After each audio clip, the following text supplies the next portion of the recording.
সুদূর শ্যামসুন্দর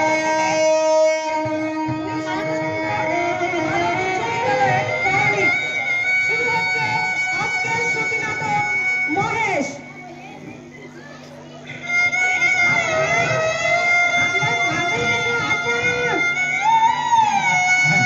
দুটো খেতে দে বাবা, বড় খিদে পেয়েছে। কি রে চুপ করে রইলি কেন? আমাকে একটু খেতে দে। ভাত নেই বুঝি? কি হলো? খেতে দে, তবে একটু পানি দে, বড় পিয়াস লেগেছে। না বল, তাও নাই বোধহয়। কি রে চুপ করে দাঁড়িয়ে রইলি কেন? তবে রে হারামজাদি মেয়ে, সারাদিন ঘরে করিস কি? দেখি তুই চড়িয়ে কাল তো ফাটিয়ে দিচ্ছি।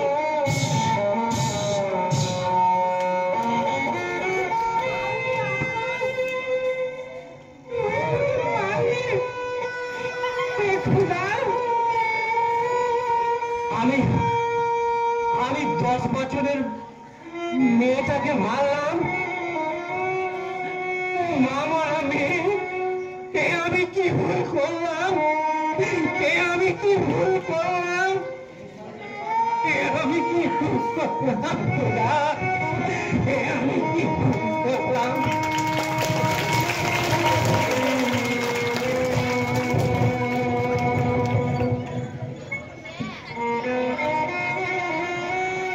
ধন্যবাদ।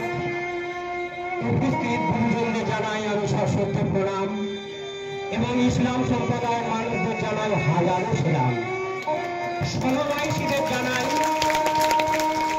ভোরের কুয়াশার চাদর সরিয়ে এবার আস্তে আসছে সূর্যের আলো। সেই সূর্যের আলোর মতো জানাই চকচকে আন্তরিক ভালোবাসা এবং ছোট ছোট ছাত্র ছাত্রীদের জানাই এই স্কুলে এসে যেটা আমার চোখে পড়লো ফুল। তোমাদের স্কুলের বারান্দার উপরে টবে রয়েছে নানা রকম ফুল। সেই ফুলের পাপড়ি বিন্যাসের মতো, গন্ধের মাধুর্যের মতো এবং রঙের বৈচিত্র্যের মতো জানাই আন্তরিক স্নেহ ভালোবাসা। শুরু করছি ক্ষণিকের উপহার মহেশ। মূল রচনা শরৎচন্দ্র চট্টোপাধ্যায়, নির্দেশনায় স্বর্গীয় শিক্ষক শঙ্কর তারণ মণ্ডল মহাশয়।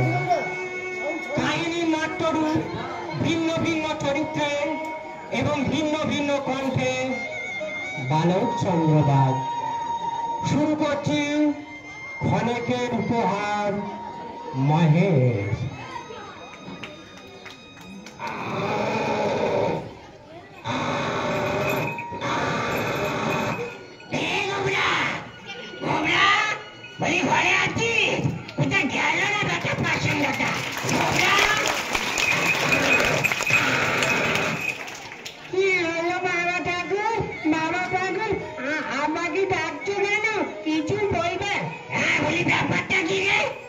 আমি সেই সকালবেলায় গেছি, তখন দেখছি সবটা এখানে বলা ডাক্তার বাবাকে আব্বাকে ডেকে দিচ্ছি।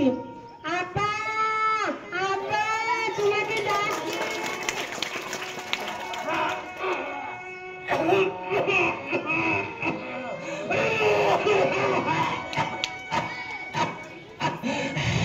কি হলো বাবা ঠাকুর, আমাকে ডাকছেন?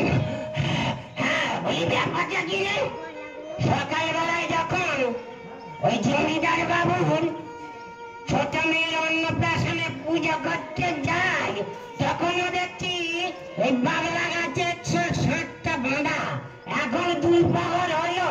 একে তো গ্রীষ্মকালের লোক, চৈত্র বছর মাস। এখন ফিরছি, তাও দেখছি কিনা তোর ওই 7টা বাংলা গাছে বাঁধা মাথা নাচছে। বলি ব্যাপারটা কি রে? খেয়াল আছে?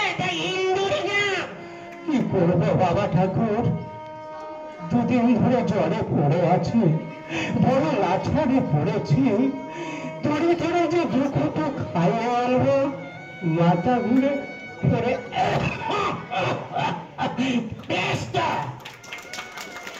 জড়িয়ে না তার পারি তা দড়িতে খুলে দে না, ও আমনা আমনি এখনই চড়াই করে আছো। কোথায় কোথায় ছাড়বো বাবা ঠাকুর? এখনই ছেড়ে দিলে ও বাবুদের গাঁদা ফুলে খাবে, জমিদারের বাগানের গাছ নষ্ট করবো, তাই পারি না বাবা ঠাকুর, আমি ওটা পারি না। বেশ, তা নয় হলো। তোর মেয়ে ভাত রানেনি, দুটো ভাত দে না খেতে, প্যানে ভাতে দেখাক। না না বাবা ঠাকুর, ওই ভাত হয়তো নাই। বেশ, তাহলে দুয়াটি বিচালি ফিরে দে না চা, বিচালি দে, তাহলে খাক যতক্ষণ চিবা। তাও নাই বুঝি, সেটাও বোধহয় বেঁচে পেটাই না মজা। সব বেটা পছন্দ। সব সব, অনেক বেলা হলো, আমাকে বাড়ি ফিরতে হবে। এটা মনে রাখি, সেটা ব্রাহ্মণের গ্রাম কাশীপুর, জমিদার ভীষণ রাগী, নাম শিবচরণ। খেয়াল থাকে যেন, তোকে একবারে গ্রাম ছাড়া করবে যদি গো হাঁটতে হয়, সে খেয়াল আছে। তোকে প্রাপ্তিটি করতে হবে। আমি এই ঠাকুর রত্ন তর্ক রত্ন বলে যাচ্ছি, খেয়াল থাকে যেন। ছায়া ছায়া তুই কেউ তো দেখছি আমাকে ঘুরতে যাসি তেরে আসছে। একে রে ঘুরবে নাকি? না বাবা ঠাকুর, আপনার ওই পুডলির মধ্যে ভিজে চাল কলার গন্ধ পেয়েছে কিনা, তাই একটু খেতে চায়। এসে পাচ্ছি না, চাই এমনি ঘর যাবে না, ভাত যাবে না, প্যান যাবে না, বাচ্চা ওরা খেতে চায়। বাবা ঠাকুর, বাবা ঠাকুর, তোমার দুটো পায়ে পড়ছি বাবা ঠাকুর, আমার বয়সের জন্য দুটো চোখেটা। যেমন চাষা তেমনি আমার নাম রাখা হয়েছে নাকি সাতটার মহেশ। এসে বলছি না, তোর দৌড়ে থেকে চলো, আমি যাই, আমি বাড়ি যাই।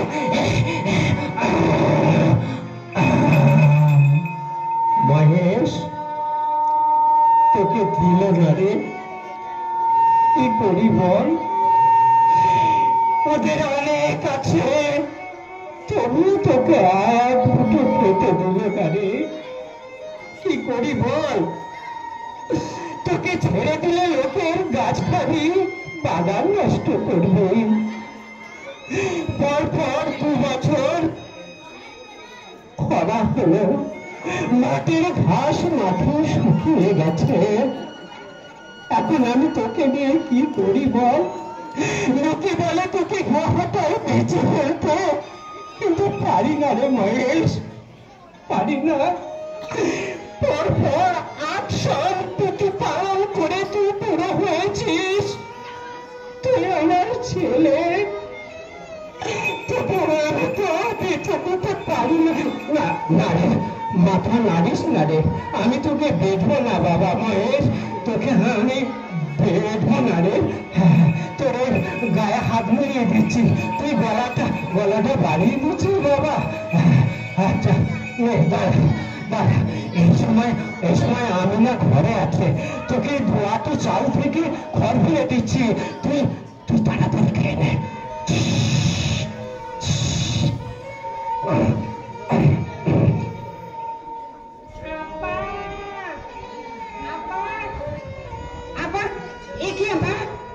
তুমি আবার গরুটাকে চাল থেকে খড় ফিরে দিলে? খড়টা যে না রে মা, ঠিক ফিরে দেয়নি, বর্ষাকাল তো পুরনো খড়, তাই হয়তো বর্ষার জলে ভিজে ভিজে নষ্ট হয়ে গেছে, গ্রীষ্মকালে এবার শুকিয়ে গেছে, তাই ঝরে পড়ছিল, আমি একটু দিলাম। আমি যে ভিতর থেকে শুনতে পেলাম তুমি টেনে টেনে বার করছো, আমি যে শুনতে পেলাম। না রে না, ঠিক না। আচ্ছা এক কাজ কর না, তুই আমাকে খেতে দে। হ্যাঁ খাবো বলছিলাম, আমার ভাতটা তুই মহেশকে দিয়ে দে না, আমার গায়ে বড় জ্বর, আমি খেতে পারবো। তবে যে বলছিলে ভীষণ খিদে পেয়েছে, ভাত খাবো বলে আমাকে ডাকছিল। বেশ, রাতের বেলায় খাবো, তখন নয় দিবি। রাতের বেলা ভাত খেলে যদি জ্বর বেশি আসে, তখন নয় দেখা যাবে। তুই এখন ভাতটা দিয়ে দে মহেশকে, তখন নয় ভাতে ভাত দুটো আমাকে ফুটিয়ে দিতে পারবি না বল? পারবি তো রে? হ্যাঁ তাই দেবো আপা। আই দেব। আপা আপা শুনেছি আপা, আমাদের মহেশকে না মানিক ঘোষেরা খোয়ারে দিয়েছে, মানে থানায় দিয়েছে। মানিক ঘোষের মতো লোক আমার মহেশকে ঘোয়ারে দিয়েছে? না না, তা হতে পারে না রে, তা হতে পারে না। তুমি তাড়াতাড়ি যাও আপা, অনেক দেরি হয়ে যাচ্ছে। দুদিন পেরিয়ে গেলে নাকি বলেছি থানায় লোকেরা গোয়াটাই বেঁচে ফেলবে। তুমি তাড়াতাড়ি যাও আপা। না, আমি যাব না। মহেশকে যতবার আমি নিয়ে আসি ততবারই ও শুধু মানুষের বাগান নষ্ট করে, গাছপালা খায়, অনেক কিছু ক্ষতি করে। না না, তা করলেই হবে না, সে তো আমার সন্তান। যাই বংশী দোকানের কাছে আমার পিতলের থালাটা রেখে দুটো টাকা হাতে মহেশকে ছাড়িয়ে আনে। আপা দেখো কারা এসেছে, কি বলছে ওরা? কে? আরে আমি আসেছি, আমি আসাচ্ছা গাইলাম। আর তুমি বলেছিলে না তোমার গরুটাকে বিক্রি করবে, তাই এসেছিলাম। আই নাও, বাইরের টাকা তো নিয়ে আসলে? না না, তাও নাও নি বটে। আই নাও 100 টাকা বেশি, তোমার গরুটারে আমারে দিয়ে দাও। কি বললে? আমার মহেশকে তুমি কিনবে? কে বলেছে আমার মহেশকে বিক্রি করবো? খবরদার বলছি, এই কথা তুমি একদম বলবে না। আরে কি কথা সে রাত করতে কেন? 100 টাকা তো ধরে বলেছি, না না পানি খাতা তোমার ওটাকে আর কিছু টাকা দিয়ে দিবে, তাই না হয়ে যাবে বলে দাও। খবরদার বলছে, যদি আরে আমার দেখছি গরুটার দিকে এগিয়ে যাচ্ছ, আমার মহেশে দড়ি খুলছো, তবে রে আমি না খেতে লাঠিটা ঘরের ভিতর থেকে একদম পেটিয়ে আর হাতে ভেঙে রেখে দাও। এই ছাড় বলছে সালা, আমাকে কি বলছো তাকে? আমরা নিয়ে যাবো। খবরদার বলছি, লাঠি বাড়িতে তোমার একদম হাত ভেঙেছে। শালা পালালি নয়।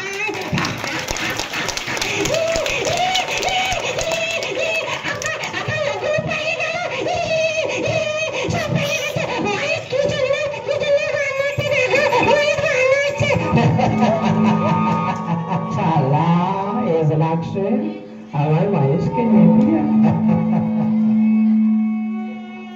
কোবরা, ও কোবরা, কে কে ডাকে? আমাদের কে ডাকে? আমরা জমিদার বাবু লোক বলছি। জমিদার বাবু মানে ক্যামেরার কাছে হাত তোমাকে ঠিক আছে, টাকা দিচ্ছ না তো গেলেই বুঝতে পারবে। তোমাকে কি আমি যাবো না, আমি এখন খেতে বসেছি, আমার খেতে লেগেছে, আমি যাবো না। আর আমি ওই মহারানীর রাজত্ব কাজ মাঝিয়ে বাস করি, আমি কারো ডাকে এখন যাবো না। ঠিক ঠিক কি বলি শালা? দাঁড়া, তাহলে জমিদার বাবুর কাছে তোকে জুতো পিঠা করেই নিয়ে যাবো। তবে চল শালা, চল চল। না আমি যাবো না, না আমি যাবো না, চল শালা চল। না আমি যাবো না। মহেশ, মহেশ কোথায়? হ্যাঁ, মহেশ ভাঙা আছে জমিদার বাবুর কাছারির কাছে। এই তো জমিদার বাবু, চাই জমিদার কাছে। প্রণাম হই, প্রণাম হই, প্রণাম হই জমিদার বাবু।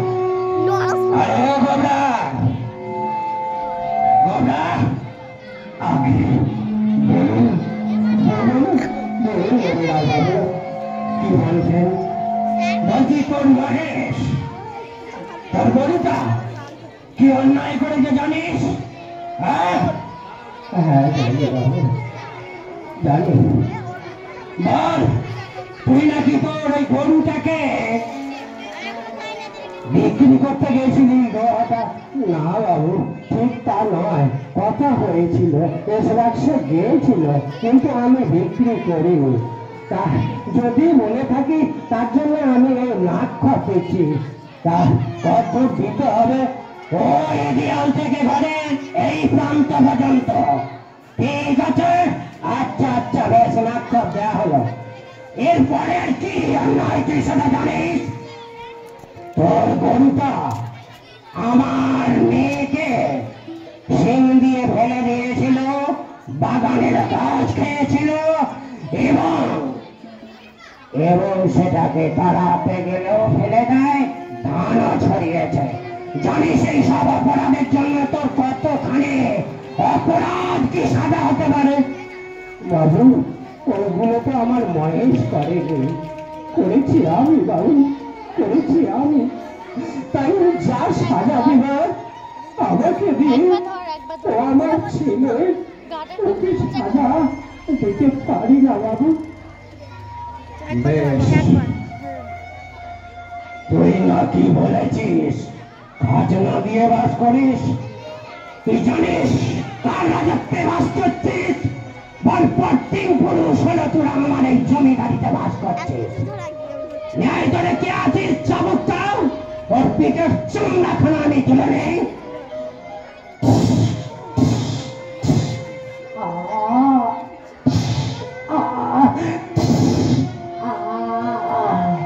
যা, আর কখনো এরকম হবে না।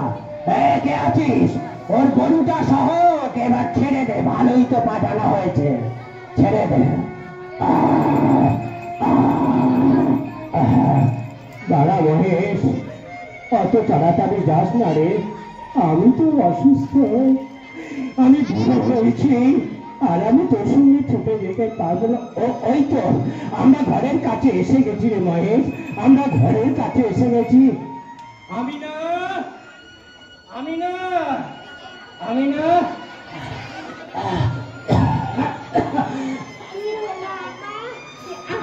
মহেশকে এনেছো আপা? কি আনন্দ!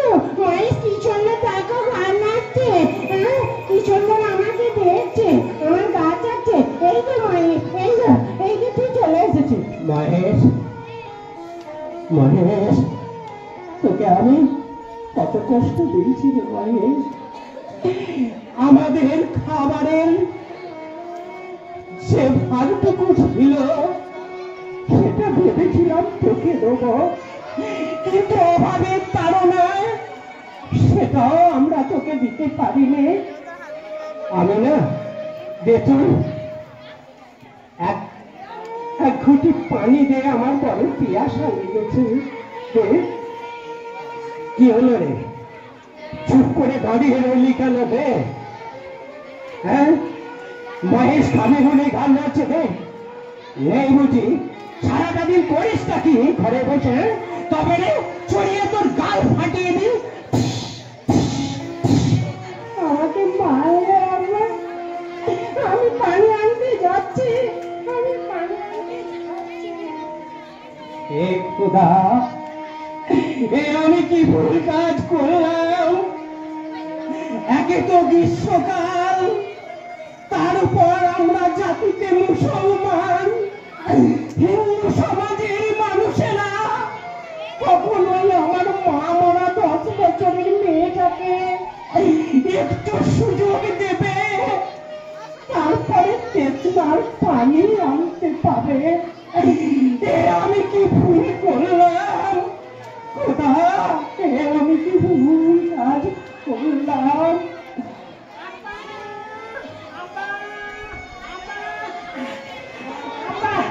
তুমি তাড়াতাড়ি এসো আপা, মহেশ আমার কাছ থেকে কলসিটা কেড়ে নিয়ে সব পানি ফেলে দিল। আপা তুমি তাড়াতাড়ি এসো, আপা তুমি তাড়াতাড়ি এসো, মহেশ সব দিয়ে দিল।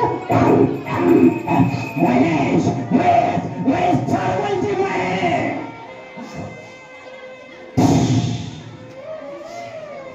আবার তুই কাড়াকাড়ি করছিস?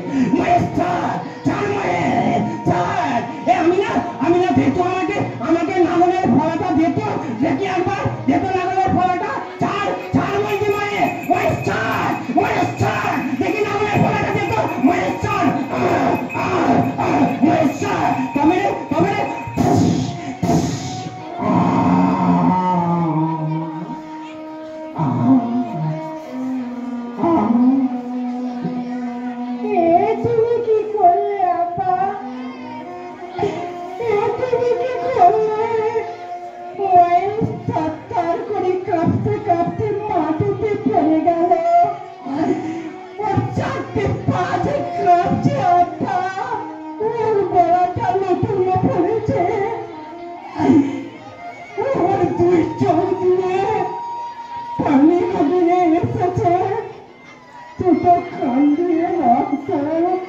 তুমি কি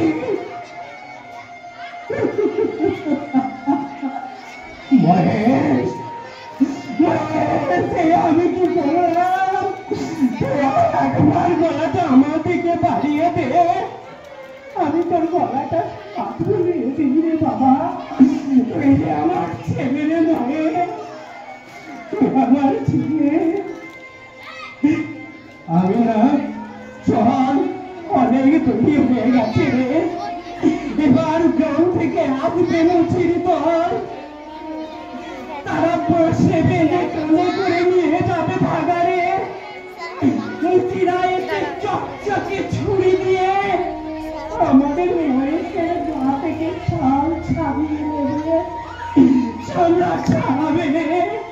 চল, এই গ্রাম ছেড়ে আমরা চলে যাই, নালে ব্রাহ্মণ তর্ক রত্নের বিধির বিধি অনুযায়ী আমাদের প্রাণ সৃষ্টি করতে হবে। চল না, আমি না এখান থেকে আমরা চলে যাই। তাই একবার যাওয়ার সময় তোমার খাবার পিতালের খাওয়াটা আর পানি খাওয়ার ঘটিটা না। না রে মা, না, ওগুলো নিস না, ওইগুলো দিয়েই তো আমার মহেশের প্রায়শ্চিত্তি হবে। শুধু নিবি ছেঁড়া চাকাটা নিয়ে তালাইটা আর ছেঁড়া কাঁথাটা। আমি জানি পূর্বের চটকলে কাজ করলে তুই মেয়ে ছেলে, তোর আত্মসম্মান ইজ্জত থাকবে না রে, তবুও যেতে হবে। চল না, আমি না অনেকখানি পথ আল পথ ধরে মাঠের মধ্যে পায়ে হেঁটে যেতে হবে। বেশ, তাই চলো আপা, যাওয়ার সময় ঘরের দরজা লাগিয়ে। না রে, দরজাটা খোলা থাকবে মা, দরজাটা খোলা থাক। তুই আমার কাঁধে একটা হাত দে আর আমাদের মহেশের গায়ে একটা হাত দে। চল, আমরা এবার চলি এই গ্রাম ছেড়ে। তাই এই নক্ষত্র খচিত খোলা আকাশের নিচে বাবলা গাছের পাশে আর মহেশের গায়ে গা লাগিয়ে বলছি, আল্লাহ, আমার মহেশ পেটে খিদে নিয়ে মরেছে, তোকে তৃষ্ণা নিয়ে মরেছে। মানুষ স্বার্থের জন্য তার চোরে খাবার জায়গাটুকু রাখেনি। তাই চল, আমি না চল, এই গ্রাম ছেড়ে আমরা চলে যাই। তাই বলছি, আল্লাহ, তোমার দেয়া মাঠের ঘাস, তোমার দেয়া তৃষ্ণার পানি যারা আমার মহেশকে খেতে দেয়নি, তার কসুর যেন তুমি কখনো মাফ করো না আল্লাহ। তার কসুর তুমি যেন কখনো মাফ করো না, তার কসুর তুমি যেন কখনো